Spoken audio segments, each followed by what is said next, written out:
On a stormy night, two friends, Noor and Ali, decided to explore an old abandoned house at the edge of their village.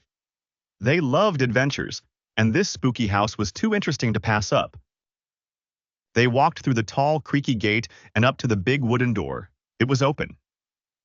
Slowly they stepped inside. The floor made loud creaking sounds under their feet. The house was very dark, and dust was everywhere. "This place is really scary," Ali said, his voice a little shaky. "Don't be afraid, Ali," Noor replied, trying to sound brave. "We'll be fine." They began to explore. They found a large room with an old, cold fireplace. Next to the fireplace was a rocking chair. It was moving back and forth slowly. "Look," Ali whispered. "The chair is moving."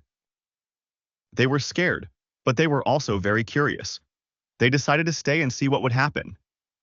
Suddenly, they heard a strange sound. It was like a cry. They were very frightened and ran towards the door. When they reached the door, they saw a ghost. It was wearing white clothes, and it was floating in the air. "Oh my God, it's a ghost!" Ali screamed. They were very scared, but they were also brave. They decided to talk to the ghost. "Who are you?" Noor asked, her voice trembling. "I am the ghost of this house," the ghost said. "I lived here many years ago." "Why are you here?" Ali asked. "I am here because I am sad," the ghost said. "I lost my family, and I am lonely."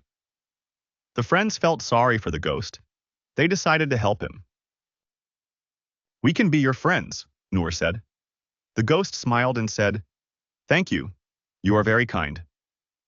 From that day on, the friends visited the ghost every day. They played games, told stories, and made the ghost feel happy. The friends learned that ghosts are not always scary. Sometimes they just need a friend.